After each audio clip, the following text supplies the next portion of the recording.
Hello students, welcome back to the online platform channel that's a great genesis. Last हमने class ली थी organising part 1 की। आज उसी chapter को हम कंटिन्यू करेंगे और हमने लास्ट क्लास में क्या पढ़ा था? Features, importance, functional structure. आज हम उसी चैप्टर को आगे लेके जाएंगे। तो बच्चों शुरू करते हैं हमारा आज का टॉपिक। क्या था? Divisional structure. फंक्शनल स्ट्रक्चर में मैंने आपको क्या बताया था बच्चों कि भाई जो हम स्ट्रक्चर वाइज करते हैं सिर्फ और सिर्फ उसके अंदर एक प्रोडक्ट की बात किसकी करते हैं? सिर्फ और सिर्फ एक प्रोडक्ट की बात करते हैं। प्रोडक्ट क्या होगा? सिर्फ एक। बट डिविजनल के अंदर क्या होगा बच्चों?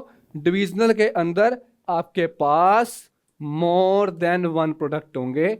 मैंने ये आपको बताया था लास्ट क्लास में, एक से ज्यादा प्रोडक्ट की बात की जाएगी। That is the divisional structure when the organisation is large in size and producing more than one type of the product. एक से ज्यादा प्रोडक्ट की प्रोडक्शन करते हैं और हमारा जो फर्म का साइज है, ऑर्गेनाइजेशन का साइज है, वो काफी लार्ज है। That is a divisional structure. क्या कहते हैं एग्जांपल में? सुनो, if an organisation is producing soap, textile. चलो हम एग्जांपल से लेते हैं, इनका एग्जांपल नहीं लेते भैया, अलग से लेते हैं। देखो बच्चों थोड़ा डिफरेंशिएट भी कर देता हूं आपको। पहले डिविजनल बता देता हूं। डिविजनल हमारा टॉपिक चल ही रहा है। डिविजनल स्ट्रक्चर क्या चल रहा है बच्चों? Divisional structure. क्या बताया था इसके अंदर? एक से ज्यादा जब प्रोडक्ट होंगे, एक से ज्यादा प्रोडक्ट की बात की जाएगी तो हमारा किसके अंदर आएगा? डिविजनल स्ट्रक्चर के अंदर आएगा। किसके अंदर आएगा? डिविजनल स्ट्रक्चर में। फंक्शनल में मैंने क्या बताया था आपको? फंक्शनल में मैंने ये बताया था कि सिर्फ एक प्रोडक्ट की मैं बात कर रहा हूं। फंक्शंस के बेसिस पे क्या की जा रही है? डिवीजन की जा रही है। That is a functional structure. इसके अंदर मान लीजिए कि ऊपर हमारे डायरेक्टर्स बैठे हैं।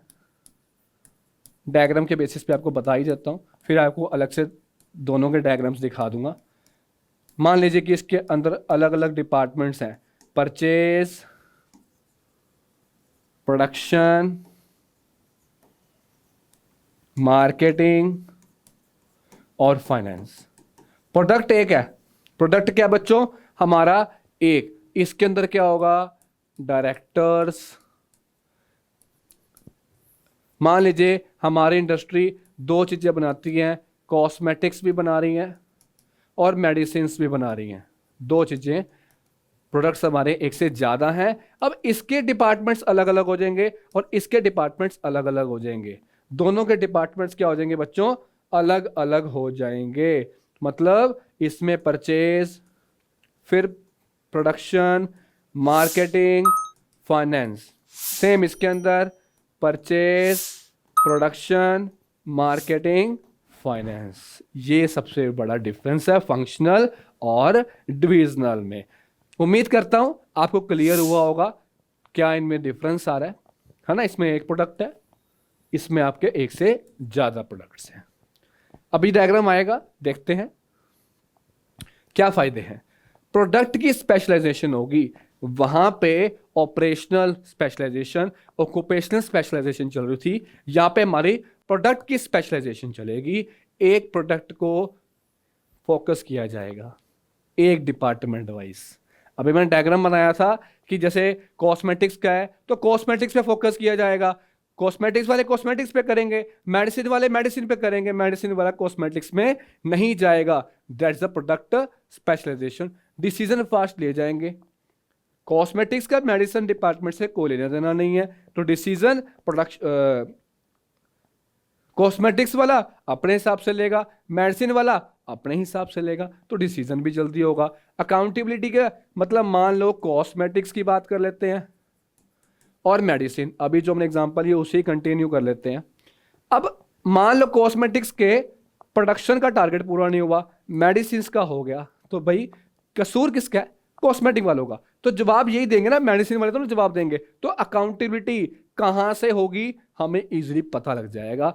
कौन जवाब दे है हमें इजीली पता लग जाएगा। नुकसान रिसोर्सेज ज़्यादा चाहिए। अगर 2 तरह का प्रोडक्ट है तो रिसोर्सेज भी आपको बच्चों ज़्यादा चाहिए होंगे। किस पे फोकस है? प्रोडक्ट पे। लड़ाई झगड़े हो सकते हैं, कन्फ्लिक्ट हो सकता है कि भाई एक डिपार्टमेंट वाले को रिसोर्सेज ज़्यादा दिए जा रहे हैं, मुझे कम दिए जा रहे हैं, मुझे यूनिट्स ज़्यादा दे दिए गए, उसे बनाने के यूनिट्स कम दे दिए गए, तो कन्फ्लिक्ट चलता रहेगा और खर्चे भी इससे बढ़ेंगे। डिफरेंट डिफरेंट डिपार्टमेंट्स को सेट किया जाएगा तो उसके खर्चे भी बढ़ेंगे। फिर आता है सूटेबिलिटी। भाई इसकी सूटेबिलिटी कहाँ पे होगी? जहाँ पे मल्टी प्रोडक्ट्स होंगे, जहाँ पे प्रोडक्ट स्पेशलाइजेशन की बात की जाएगी। मेनली आपको यही याद रखना है कि इसके अंदर प्रोडक्ट्स ज़्यादा होते हैं डिविजनल में, और फंक्शनल में सिर्फ एक प्रोडक्ट की ही बात की जाती है। ठीक है बच्चों, जहाँ पे ग्रोथ ऑफ प्रोडक्ट का जो लाइन है वो भी ज़्यादा होगा, जहाँ पे रिक्वायर होगा कि भाई कैसे कंट्रोल करना है एक डिपार्टमेंट को, that is the divisional structure. ये देखो बच्चों, ये डायग्राम था, इसने हमें काफ़ी 4 डिपार्टमेंट्स की बात कर रहा है, जैसे टेक्सटाइल, कॉस्मेटिक्स, मेडिसिन, सोप। 4 तरह के हमारे पास प्रोडक्ट्स हैं और हर प्रोडक्ट के अपने अपने क्या हैं? डिपार्टमेंट हैं। क्या है बच्चों? डिपार्टमेंट है। ये हमारा कौन सा है बच्चों? डिविजनल। कौन सा है बच्चों? Divisional structure. याद रखना है बच्चों आपको, कौन सा है बच्चों? ये डिविजनल स्ट्रक्चर। प्रोडक्ट के डिपार्टमेंट वाइज अलग अलग डिपार्टमेंटल्स इसके अंदर बनाए गए हैं। फंक्शनल में क्या था बच्चों? फंक्शनल में क्या बताया था? कहाँ गया भाई? फंक्शनल में क्या बताया था मैंने?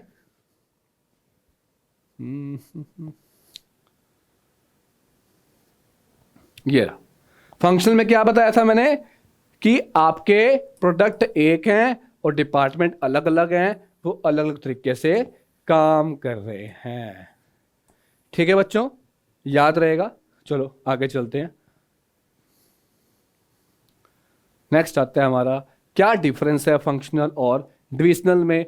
फंक्शनल फंक्शंस के बेसिस पे, फंक्शनल फंक्शंस के बेसिस पे, डिविजनल प्रोडक्ट के बेसिस पे।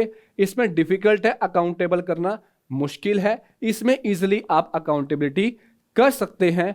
इकोनॉमिकल है, खर्चे ज़्यादा लगेंगे, लेस चांसेस हैं कि भाई एक फंक्शंस पे वो क्या हो जाए?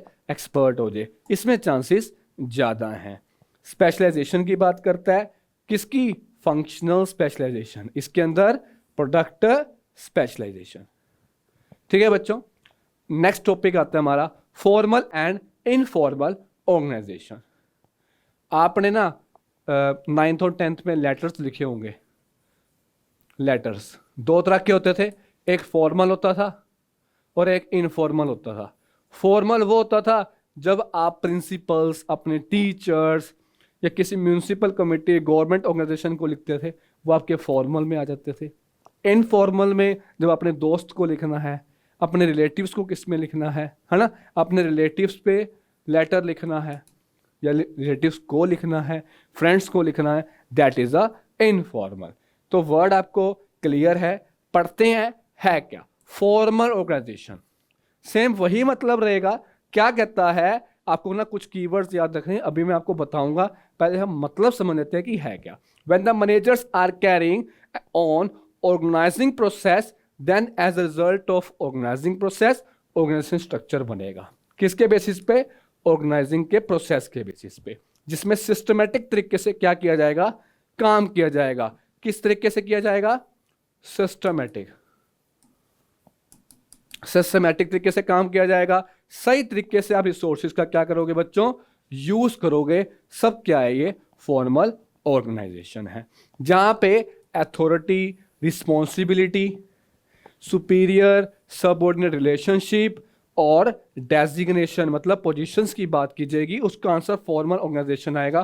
कंफ्यूज नहीं होना है, आपको ये कीवर्ड्स याद रखने हैं। Systematic, authority, responsibility, designation, superior subordinate relationship.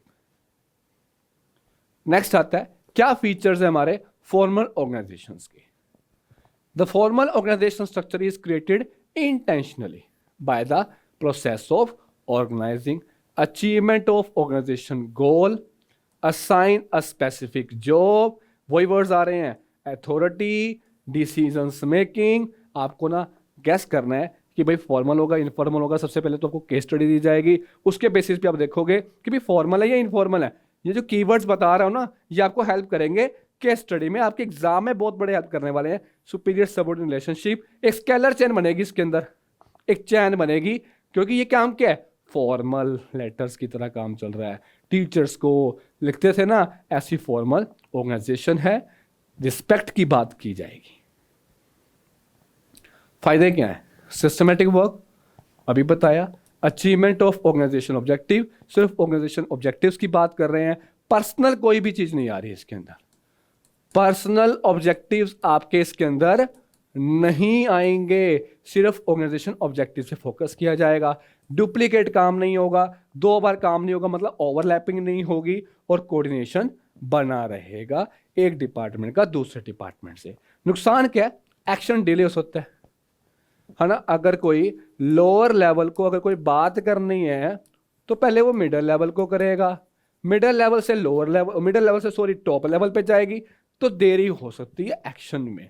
Ignore social needs of the employees, social need मतलब एम्प्लॉयज की नीड्स को इग्नोर किया जाता है। इम्फेसिस हो, सिर्फ काम पे ध्यान दिया जाता है, सिर्फ वर्क पर्सनल ऑब्जेक्टिव्स की बात नहीं की जाएगी, याद रखना। फिर आता है इनफॉर्मल, क्या आता है बच्चों, इनफॉर्मल। इनफॉर्मल में क्या होगा, फॉर्मल से बिल्कुल डिफरेंट, जहां पे पर्सनल ऑब्जेक्टिव्स को भी देखा जाएगा। जब आप अपने दोस्तों को लेटर लिखते हो, that is a informal. Clear है। In the formal organisation structure individuals को जॉब पोजीशंस दी जाती थी, इसके अंदर ऐसा कुछ नहीं होगा। इसके अंदर आप ग्रुप्स बनेंगे, फ्रेंडली ग्रुप्स बनेंगे, सोशल ग्रुप्स बनेंगे, इससे हम कहते हैं इनफॉर्मल ऑर्गेनाइजेशन। ये वर्ड याद रखना, social and friendly groups in the organisation. Network कौन सा क्रिएट हो रहा है, सोशल एंड फ्रेंडली ग्रुप्स का क्रिएट हो रहा है। साइकोलॉजिकल सेटिस्फैक्शन मिलेगी, काम से अलग बात भी की जा सकती है, सिर्फ वर्क पे फोकस नहीं होगा, वर्क के अलावा भी जो दूसरे आपकी नीड्स हैं उसे भी ध्यान में रखा जाएगा। That is a informal organisation. क्या फीचर्स हैं, साइकोलॉजिकल सेटिस्फैक्शन, इसमें किसी भी तरह का अथॉरिटी और कम्युनिकेशन का फ्लो नहीं बनता, does not flow. Authority, responsibility, communication, objectives नहीं होते किसी भी चीज के इसमें, किसके, ऑर्गेनाइजेशन के ऑब्जेक्टिव्स पे इतना ध्यान नहीं दिया जाता, पर्सनल ऑब्जेक्टिव्स पे ज्यादा ध्यान दिया जाता है। इनफॉर्मल ऑर्गेनाइजेशन के अंदर कोई भी स्ट्रक्चर नहीं होगा, किसी भी तरह से कैसे भी आप कम्युनिकेट कर सकते हो, that is a informal organisation. क्या फायदे हैं, कम्युनिकेशन जल्दी होगा, कोई लोअर लेवल नहीं, कोई टॉप लेवल नहीं, कोई मिडिल लेवल पूछने की जरूरत नहीं है, लोअर लेवल सीधा टॉप लेवल से जाके बात कर लेगा। इनफॉर्मली तो है, अपने दोस्त से जैसे भी आके आप बात कर सकते हो, थप्पड़ ही लगा दोगे कई बार तो, है ना। तो ये सब क्या है, fast communication. Fulfil social needs पे ध्यान रखा जाएगा, और फीडबैक टाइम टू टाइम मिलती रहेगी और सही मिलेगी। नुकसान क्या है, स्प्रेड र्यूमर्स, र्यूमर्स का मतलब अफवाहें फैलने का ज्यादा डर है। इनफॉर्मल को आप ग्रेप वाइन भी कह सकते हैं, ग्रेप वाइन नेटवर्क। क्या कह सकते हो बच्चों, ग्रेप वाइन नेटवर्क। अगर ये आपको एग्जाम में देखने को मिलता है, समझ आना इनफॉर्मल ऑर्गेनाइजेशन ही इसका आंसर है। मिसलीड द एम्प्लॉइज, मतलब जो अफवाहें हैं वो आपकी ऑर्गेनाइजेशन को खराब कर सकते हैं। कोई सिस्टमेटिक वर्क नहीं है, नेगेटिव रिजल्ट्स भी आ सकते हैं, और इंडिविजुअल इंटरेस्ट पे फोकस रखा जा रहा है, पर्सनल पे रखा जा रहा है, ऑर्गेनाइजेशन के ऑब्जेक्टिव्स को भूल रहे हैं। That is a disadvantage. Formal और इनफॉर्मल क्या है बच्चों, जो फॉर्मल है वो प्लान मैनर पे होगी, इनफॉर्मल आपकी किसी भी तरह की प्लानिंग इसके अंदर नहीं है। फॉर्मल के अंदर सिस्टमेटिक तरीके से काम होगा, इसमें साइकोलॉजिकल सेटिस्फेक्शन की बात की जाती है, वो चीजें रिपीट हो रही है, थोड़ा कंक्लूजन आ रहा है इसके अंदर।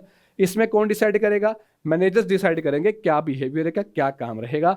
इसके अंदर मैनेजमेंट का कोई भी कंट्रोल बच्चों नहीं होगा। फॉर्मल ऑर्गेनाइजेशन के अंदर पहले ही बता दिया जाएगा कि आपका ये काम है, इस तरीके से करना है, बट इनफॉर्मल के अंदर ऐसा कुछ भी डिफाइंड स्ट्रक्चर नहीं होगा। इसमें स्केलर चेन होगी, इसमें किसी भी तरह से कोई भी कम्युनिकेशन, कोई भी लेवल, कोई भी चैनल नहीं होगा। लेवल का मतलब ये है top, middle level, lower level होंगे, बट जो कदर फॉर्मल में थी वो इनफॉर्मल में नहीं होगी। देखो बच्चों, जो इस तरह का एरो बन रहा है, ये जो ऐसे लाइन वाला एरो बन रहा है, मैं हाईलाइट कर देता हूं।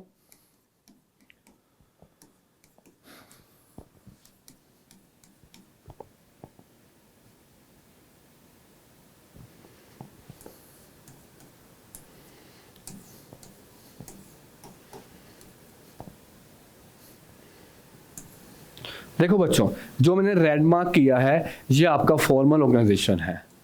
ये आपका क्या बच्चों, फॉर्मल की बात करता है ना। और जो मैंने ग्रीन किया है ये इनफॉर्मल की बात करता है। ये देखो सिस्टमेटिक तरीके से काम चल रहा है। जनरल मैनेजर है, production manager, sale manager, purchase manager, then उसको फिर क्लासिफाई किया प्रोडक्शन मैनेजर के अंदर प्रोडक्शन ऑफिसर, सेल मैनेजर के अंदर सेल ऑफिसर, परचेज मैनेजर के बाद परचेज ऑफिसर। बट इनफॉर्मल में क्या है, प्रोडक्शन मैनेजर सेल ऑफिसर से बात कर रहा है, सेल मैनेजर परचेज ऑफिसर से बात कर रहा है, परचेज मैनेजर सेल ऑफिसर से बात कर रहा है। किसी भी तरह का प्रॉपर चेन ऑफ कमांड नहीं है। डेलीगेशन ऑफ अथॉरिटी, अथॉरिटी का मतलब बहुत बार बता दिया क्या होता है, पावर। आप अपनी पावर को डेलीगेट कर रहे हैं, डिस्ट्रीब्यूट कर रहे हैं, मतलब डिवाइड कर रहे हैं। Division of authority and the power downward to the subordinate, subordinates को दिया जा रहा है, that is the delegation of authority. Decentralisation में आप काम देते थे, डिवीजन ऑफ वर्क होता था। डेलीगेशन ऑफ अथॉरिटी में आप डिवीजन ऑफ अथॉरिटी कर रहे हैं, अपनी पावर्स दे रहे हैं, that is the delegation of authority. ये सबसे बड़ा डिफरेंस है इन दोनों के बीच में। अब manager can't do all the work, मतलब एक मैनेजर सारे काम नहीं कर सकता। वो क्या करता है, वो क्या करता है बच्चों, सुपीरियर्स को, सुपीरियर्स क्या करते हैं, सबऑर्डिनेट्स को पावर दे देते हैं। सबऑर्डिनेट्स को क्या कर देते हैं, अथॉरिटी दे देते हैं। क्या देते हैं बच्चों, अथॉरिटी दे देते हैं। क्या दे देते हैं, अथॉरिटी। सुपीरियर्स सबऑर्डिनेट्स को क्या दे रहे हैं बच्चों, अथॉरिटी दे रहे हैं। इसे हम कहते हैं डेलीगेशन ऑफ अथॉरिटी। अथॉरिटी के साथ साथ क्या दी जाती है, रिस्पॉन्सिबिलिटी भी। A is equal to R, authority भी दी जाएगी, रिस्पॉन्सिबिलिटी भी साथ में दी जाएगी। एलिमेंट्स कौन कौन से हैं, जिसमें आपका पहला पॉइंट आता है रिस्पॉन्सिबिलिटी, अथॉरिटी और अकाउंटेबिलिटी। देखो रिस्पॉन्सिबिलिटी का मतलब क्या है, ये मुझे रिस्पॉन्सिबिलिटी मिली है मुझे काम करने की, अथॉरिटी मुझे पावर दी गई है, अकाउंटेबिलिटी क्या बताया था, जवाबदेही देना कि भाई अगर आपने काम किया है तो बताओ ना कि क्या काम किया है, कितना काम किया, जो आपको टारगेट्स दिए गए थे आपने पूरे किए हैं नहीं किए, दैट्स द अकाउंटेबिलिटी। तो पढ़ते हैं रिस्पॉन्सिबिलिटी का मतलब क्या है, जो आपको काम दिया है बच्चों उसे पूरा करना, that's the responsibility, that is the responsibility. चाहे आपकी फिजिकल एक्टिविटी है, चाहे वो मेंटल एक्टिविटी है, कोई भी इंप्लॉय अगर परफॉर्म करता है, काम से बात कर रहा है, बस जो काम दिया है, जो वर्क असाइन किया हुआ है उसके बेसिस पे चलना, दैट इज द रिस्पॉन्सिबिलिटी। मेरी रिस्पॉन्सिबिलिटी है, क्या रिस्पॉन्सिबिलिटी है, आपको अच्छा पढ़ाना, दैट इज मेरी रिस्पॉन्सिबिलिटी। अथॉरिटी का मतलब मेरे पास जो पावर्स हैं, मैं अलग अलग तरह से क्या करता हूँ, प्रेजेंटेशंस प्रिपेयर करता हूँ, ये सब क्या अथॉरिटी है, पावर दी गई है। अकाउंटेबिलिटी जवाबदेही, आपका रिजल्ट आएगा आपको पता लग जाएगा क्या रहता है, दैट इज अकाउंटेबिलिटी।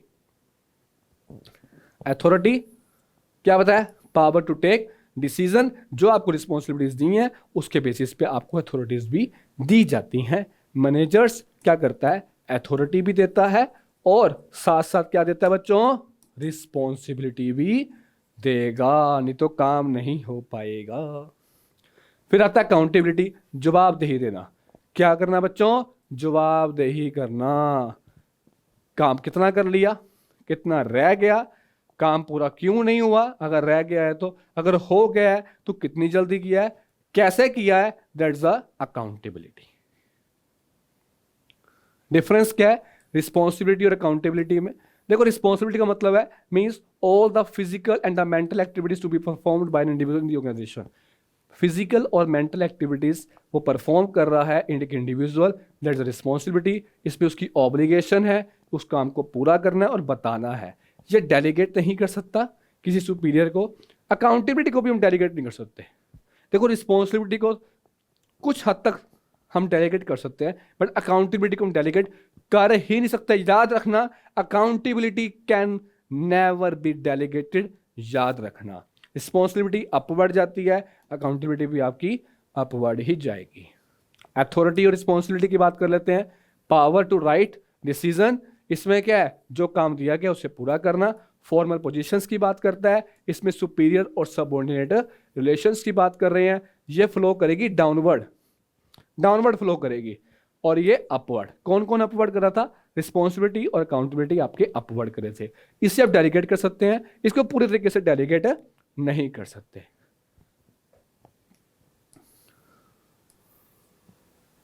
बच्चों ध्यान रखना कि जो आपकी अथॉरिटी है, जो आपकी बच्चों क्या है, अथॉरिटी है, वो टॉप टू मिडल लेवल पे जाती, मिडल से लोअर पे जाती है। और जो आपकी रिस्पॉन्सिबिलिटी है, क्या है बच्चों, रिस्पॉन्सिबिलिटी प्लस आपकी अकाउंटेबिलिटी, ये कहां जाएगी, लोअर टू टॉप जाएगी। याद रखना, ये अपवर्ड मूव करेगा, अथॉरिटी आपकी डाउनवर्ड मूव करेगी।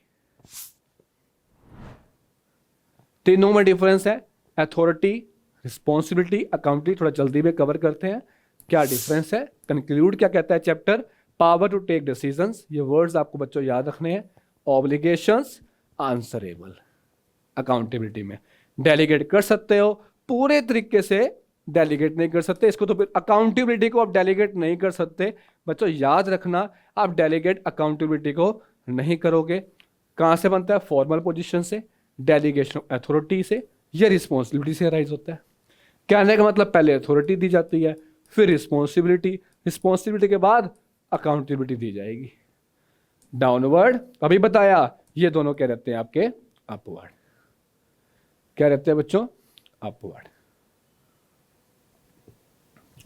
Relation between authority, responsibility, accountability. Authority is delegated, responsibility को सिर्फ एम्प्यूज मतलब एज्यूम किया जाता है, कुछ हद तक डेलीगेट कर सकते हो, सारी के सारे डेलीगेट नहीं कर सकते। अकाउंटेबिलिटी को तो कर ही नहीं सकते। Responsibility is derived from authority and accountability is derived from responsibility. Responsibility किससे बनती है, अथॉरिटी से। अकाउंटेबिलिटी किससे बनती है, रिस्पॉन्सिबिलिटी से। मतलब अथॉरिटी पहले नंबर पे, रिस्पॉन्सिबिलिटी, फिर आपकी अकाउंटेबिलिटी आएगी। याद रखना इंपॉर्टेंस क्या डेलीगेशंस ऑफ अथॉरिटी की। पहला इफेक्टिव मैनेजमेंट रहेगी। मैनेजमेंट को पता होगा कि भाई सुपीरियर है, उसने क्या क्या सबऑर्डिनेट्स को क्या क्या पावर्स दे रखी हैं, सही तरीके से काम कर पाएंगे। जो इंपॉर्टेंट मैटर्स होंगे वो सुपीरियर अपने पास रखेगा, बाकी अनइंपॉर्टेंट वो सबऑर्डिनेट में अपनी पावर को दे देगा। That's a effective management. Employee की डेवलपमेंट भी होगी, जो भी सबऑर्डिनेट्स हैं सबकी क्या की जाएगी, डेवलपमेंट की जाएगी। उनको एक मौका दिया जा रहा है कि आप डिसीजंस लें, आपको पावर दी जाती है, आप डिसीजंस लें, अच्छे अच्छे डिसीजंस लें अपनी ऑर्गेनाइजेशन के लिए। क्या लें, डिसीजंस लें। एम्प्लॉय की क्या होगी, डेवलपमेंट होगी। एक बार गलत डिसीजन लिया जाएगा, दूसरी बार गलत लिया जाएगा, तीसरी बार वो अपने आप अपने डिसीजंस को सुधारेंगे, जिससे ऑर्गेनाइजेशन का फायदा होगा। That's the employee development. Motivation मिलेगी, एम्प्लॉय का क्या मिलेगी, मोटिवेट होंगे। भाई टॉप लेवल ने हमें क्या दे दी, अथॉरिटी दे दी, पावर दे दी कि आप डिसीजंस ले सकते हो, इतना विश्वास है हमारे पे। That's the motivation of employees. Facilitate organisation goal. Superior अकेला कुछ नहीं कर पाएगा, सबको मिलजुल के करना पड़ेगा, और ऑर्गेनाइजेशन की ग्रोथ भी इससे होगी। Basis of management hierarchy, top level, middle level, lower level की बात कर रहे हैं। टॉप लेवल क्या करता है, अपने सबऑर्डिनेट्स मतलब टॉप लेवल जो मैनेजर्स होते हैं, डिपार्टमेंटल हेड्स को कुछ पावर दे देते हैं, जिसके बेसिस पे क्या बनती है, मैनेजमेंट हायरार्की बनती है। और कोई भी अगर प्रॉब्लम आती है, राइज होती है, तो आपस में वो क्या कर सकते हैं, सॉर्ट आउट कर सकते हैं। और कोऑर्डिनेशन भी क्या रहेगा, उसमें अच्छा रहेगा। इसमें क्या रहेंगे, ये रिस्पॉन्सिबल रहेंगे। और जो अथॉरिटी है क्या कर दी जाती है, डिवाइड कर दी जाती है among all the employees. Importance of delegation. Centralisation and decentralisation. Centralisation का मतलब मैंने लास्ट क्लास में बच्चों आपको बताया था कि सेंट्रलाइजेशन क्या बताया था, सिर्फ मेरे पास पावर है, एक पर्सन के पास पावर है, इसमें पावर को डिवाइड कर दिया। मतलब पावर को डिवाइड नहीं किया, डिवीजन और डिवाइड था वर्क। अगर पावर को डिवाइड कर देंगे तो डेलीगेशन ऑफ अथॉरिटी बन जाएगी, याद रखना बच्चों। तो सेंट्रलाइजेशन का मतलब क्या है, जो सिर्फ टॉप लेवल अपने पास सब कुछ रखता है, पावर किसी और को नहीं दे रहा, काम अपने पास करेगा, किसी के पास डिसीजन लेने का हक नहीं है, सिर्फ सेंट्रलाइजेशन मतलब एक पर्सन के पास है जो हमारा क्या है, टॉप लेवल। डिसेंट्रलाइजेशन मतलब काम को बांट दिया गया है, सिस्टमेटिक तरीके से काम को बांटा गया है, हर लेवल ऑफ मैनेजमेंट क्या करेंगे, उस पर काम करेंगे। लास्ट में मैंने आपको प्रिंसिपल बताया था, कौन सा प्रिंसिपल किसने दिया है, हेनरी फ्योल, उसने क्या दिया है, प्रिंसिपल दिया है। रिलेशन क्या है डेलीगेशन और डिसेंट्रलाइजेशन। देखो बच्चों, डेलीगेशन ऑफ अथॉरिटी में हमने पावर की बात की है, इसमें हम वर्क की बात कर रहे हैं बच्चों। किसकी बात कर रहे हैं बच्चों, वर्क की। तो पहला पॉइंट है decentralisation is the extension of delegation. Decentralisation delegation से बड़ा है। डेलीगेशन तो आप किसको दे सकते हो, 2 पर्सन को दे सकते हो, अथॉरिटी 2 से 3 पर्सन को दे दोगे, बट डिसेंट्रलाइजेशन काफी सारे पर्सन में कर दी जाती है, जो आपको अपने ऑर्गेनाइजेशन के ऑब्जेक्टिव्स को अचीव करने में हेल्प करती है। Delegation is necessary in every organisation but decentralisation is not. But delegation तो हर ऑर्गेनाइजेशन में जरूरी है कि देनी है ना। जैसे सुपीरियर सबऑर्डिनेट को अगर थोड़ी बहुत डेलीगेशन दे भी देता है तो उसका काम क्या हो जाता है, इजी हो जाता है। और जो टॉप लेवल का पर्सन होता है, मतलब जो सुपीरियर होता है, वो अपने ऑब्जेक्टिव्स को और नए तरीके से अपनी पॉलिसीज को क्रिएट करता है। बट डिसेंट्रलाइजेशन तो किसके बेसिस पे चलेगा, अगर आपकी ऑर्गेनाइजेशन ज्यादा बड़ी है तो डिसेंट्रलाइजेशन होगी, अगर स्मॉल ऑर्गेनाइजेशन है तो वहां पर डिसेंट्रलाइजेशन नहीं होगी। तो डेलीगेशन का होना जरूरी है, डिसेंट्रलाइजेशन का डिपेंड करता है सिचुएशन क्या है। ये देखो बच्चों, ये डिसेंट्रलाइजेशन है, काम को बांट दिया। ये डेलीगेशन है, हर पर्सन के पास क्या है, अथॉरिटी है, दैट इज द डेलीगेशन। ये हमारा डिसेंट्रलाइजेशन। ठीक है बच्चों, आगे चलते हैं। क्या इंपॉर्टेंस है डिसेंट्रलाइजेशन की। पहली, develop initiative among subordinates. Initiatives को डेवलप किया जाएगा सबऑर्डिनेट्स के लिए, सबऑर्डिनेट मिलजुल के काम करेंगे, इनिशिएटिव्स लेंगे कि हम डिसीजंस लें, किस तरीके से कैसे डिसीजन लेना है, कैसे काम करना है, हम बताते हैं भाई। इनिशिएटिव ले रहे हैं, पार्टिसिपेट कर रहे हैं, ट्रस्ट और फेथ होता है टॉप लेवल का कि जो काम करेंगे हमारी ऑर्गेनाइजेशन के बेसिस पर करेंगे, that is the initiative among the subordinates. Develop managerial talent for the future. आज हम अपने सबऑर्डिनेट्स को तैयार कर रहे हैं फ्यूचर के लिए। अगर आने वाले टाइम पे हमें क्या लेना पड़े, अगर मान लो सुपीरियर छोड़ भी जाता है तो सबऑर्डिनेट क्या कर सकते हैं, पहले से उन्हें प्रैक्टिस होगी किस तरह से डिसीजंस लेने हैं, तो वो हेल्पफुल करेगा डिसेंट्रलाइजेशन में। मतलब वर्क की बात कर रहे हैं। क्विक डिसीजन मेकिंग होगी, काम को काफी सारे हिस्सों में बांट दिया गया है, तो डिसीजन मेकिंग भी काफी सारे, डिसीजन मेकिंग जल्दी होगी ना, फ्यू हैंड्स मतलब काफी सारे लोग इसमें क्या कर सकते हैं, डिसीजंस ले सकते हैं। और रिलीफ किसको मिलेगी, टॉप लेवल मैनेजमेंट को। काम को बांट दिया गया है, टॉप लेवल के पास इतना बर्डन नहीं होगा डिसीजंस लेने में भी और काम को करने में भी। फैसिलिटेट ग्रोथ, डिसेंट्रलाइजेशन होगी तो आपकी ग्रोथ भी बरकरार रहेगी, हर पर्सन अपनी तरफ से अच्छे तरह से काम करेगा, उससे कहते हैं डिसेंट्रलाइजेशन। ग्रोथ भी रहेगी, बेटर कंट्रोल रहेगा, कहाँ पे गलती आई है, कहाँ पे रीजन आया कि भाई इसका क्या सिचुएशन बनने वाली है, there is a better control. कहाँ पे कमी रहेगी हमें पता लग जाएगा इजली किस हिस्से में कमी रही है, और आप पर्सनली अकाउंटेबल भी हो सकते हैं उस डिसीजंस के लिए। इंपॉर्टेंस ऑफ डिसेंट्रलाइजेशन अभी हमने पढ़ी है बच्चों। डेलीगेशन और डिसेंट्रलाइजेशन में डिफरेंस क्या है, delegation is limited in scope, decentralisation is large. ये मैंने अभी बताया बच्चों आपको, क्योंकि डेलीगेशन में 2 पार्टीज की बात की जाती है, डिसेंट्रलाइजेशन में काम को काफी सारे लेवल्स में बांट दिया जाता है। डेलीगेशन एक इंपॉर्टेंट फंक्शन है जो रूटीन फंक्शन की बात नहीं करता। मतलब डेलीगेशन में क्या है, एक ऐसा इंपॉर्टेंट फंक्शन है but is a routine function of the manager. Functions manager का रूटीन फंक्शन है, मैनेजर का रूटीन फंक्शन है।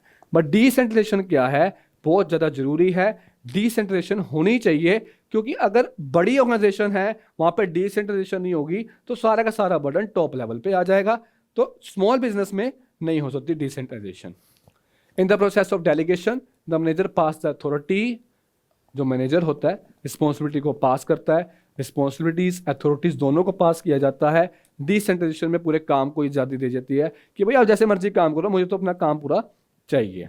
ये नैरो है, ये वाइड है, रिस्पॉन्सिबिलिटी सारे मैनेजर्स की है, इसमें सिर्फ टॉप लेवल की रहती है। डिसेंट्रलाइजेशन में सिर्फ टॉप लेवल की मैनेजर की ड्यूटी रहती है। डेलीगेशन इज कंपल्सरी, ये ऑप्शनल है, ये कंपल्सरी है।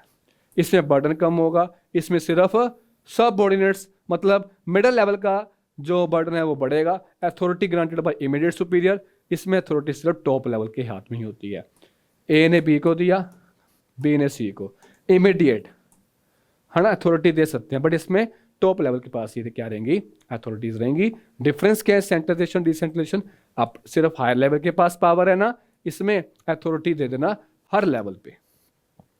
मैक्सिमम अथॉरिटी किसके पास है, टॉप लेवल के पास, इसमें हर लेवल के पास मैक्सिमम अथॉरिटी है। स्मॉल स्केल और स्मॉल मतलब स्मॉल ऑर्गेनाइजेशन के लिए बढ़िया है, और ये लार्ज, इसमें फ्रीडम कम है, मैनेजर्स के पास में फ्रीडम ज़्यादा है क्योंकि डिसेंट्रलाइजेशन का काम कर दिया गया है। थैंक यू बच्चों, उम्मीद करता हूं कि आपको ये चैप्टर क्लियर होगा। मिलते हैं नेक्स्ट क्लास में। Thank you.